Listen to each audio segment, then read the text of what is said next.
En este vídeo vamos a aprender a diferenciar de una manera, digamos, muy sencilla entre microeconomía y macroeconomía y entre economía positiva y normativa. En primer lugar, tenemos que tener en cuenta que microeconomía y macroeconomía, las dos al final son simplemente formas de ver la economía o enfoques distintos.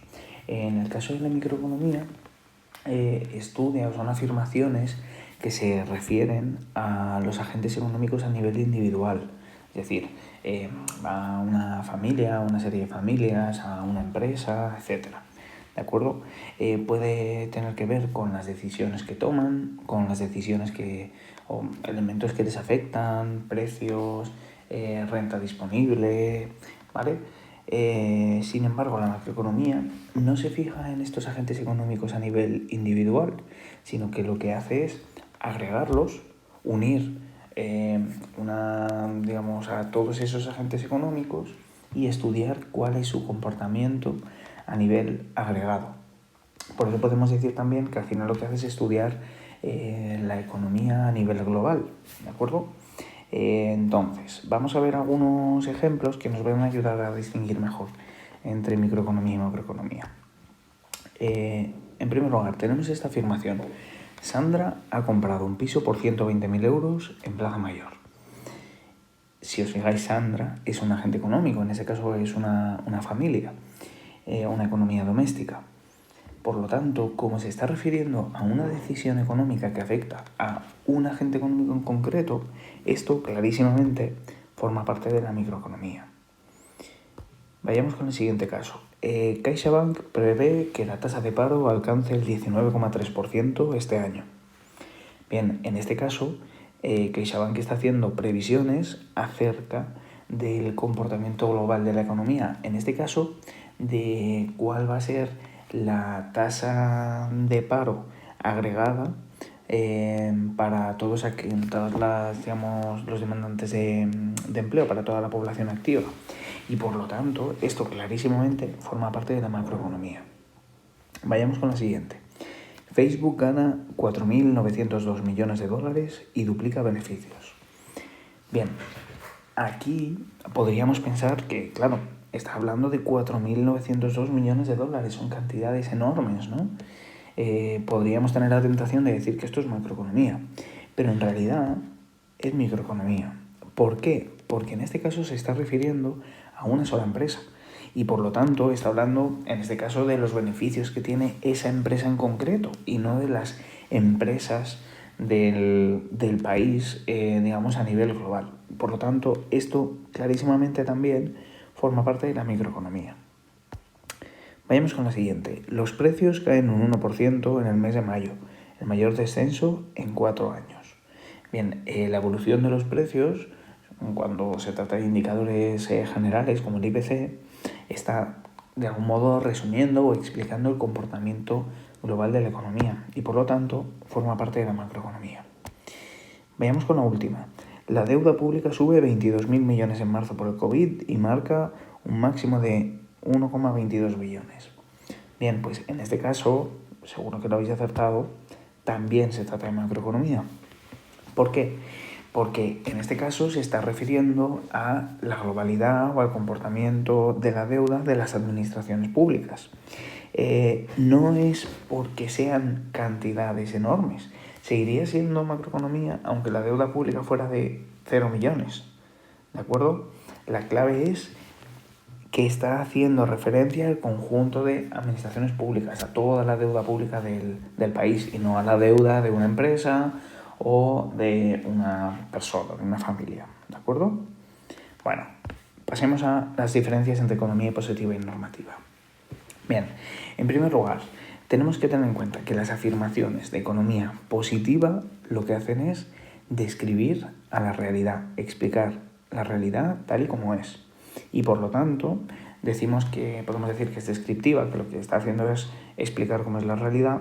Normalmente tiene la característica de que se puede comprobar con datos empíricos.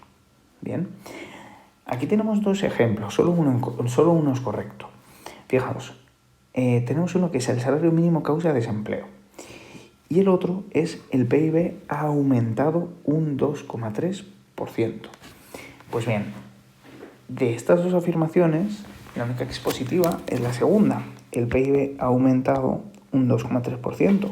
Si os fijáis, está explicando, está describiendo la realidad, que es que la producción del país ha aumentado un 2,3% y se puede comprobar con datos empíricos. Podríamos ir a la página web del Instituto Nacional de Estadística y comprobar que es correcto.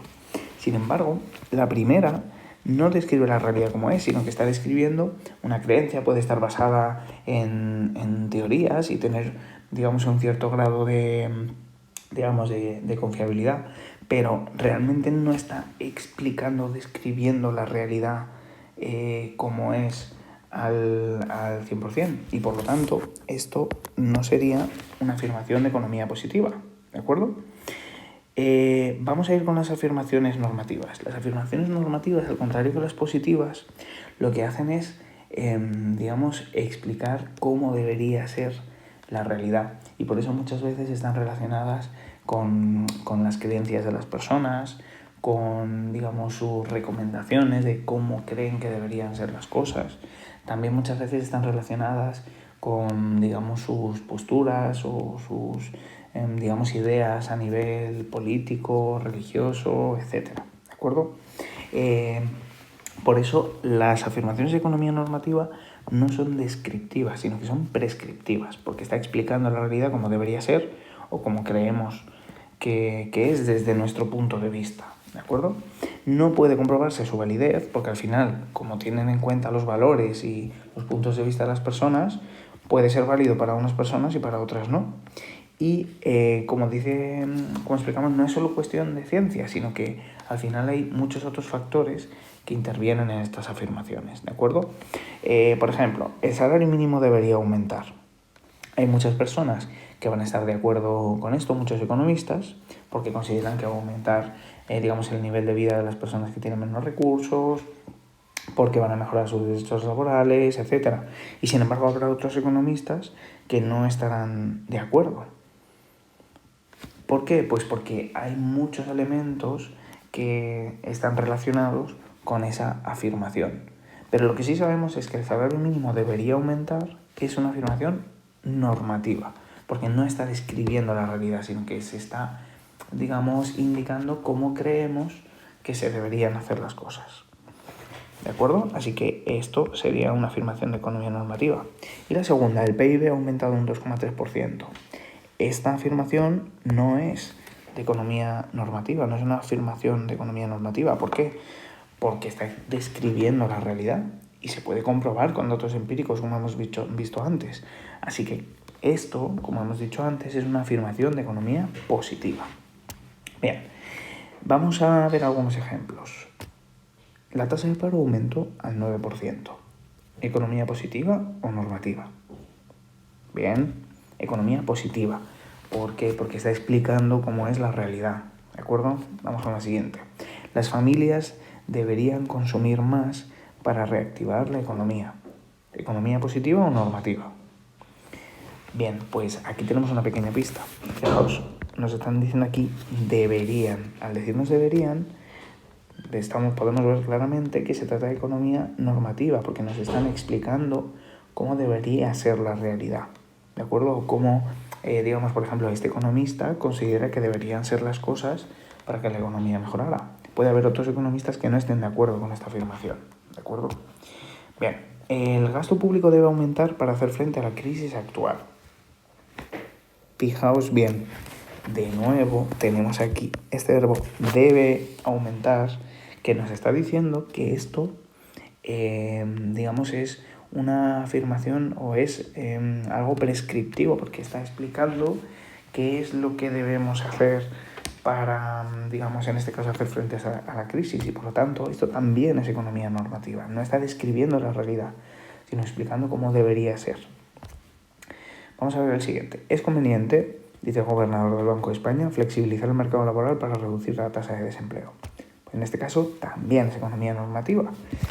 Lo vemos aquí con este es conveniente, ¿vale? A veces es más evidente, la normatividad o el que esas frases no, digamos, describan la realidad como es, sino que está expresando cómo debería ser o cómo se cree que debería ser.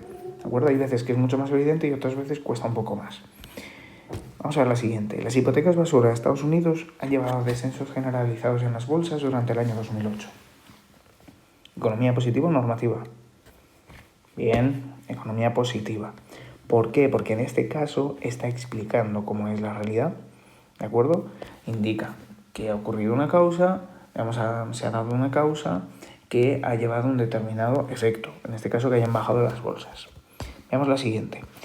La erupción del COVID-19 ha generado una importante crisis económica. ¿Economía positiva o normativa? De nuevo, bien, economía positiva porque está explicando, describiendo cómo es la realidad. No hay valores, no hay creencias aquí, simplemente estamos describiendo que con la erupción del COVID-19 se ha creado una crisis económica y esto es, digamos, demostrable con datos, simplemente está describiendo la realidad, ¿de acuerdo? Bueno, espero que os haya ayudado el vídeo a entender mejor las diferencias entre micro y macroeconomía y entre economía positiva y normativa.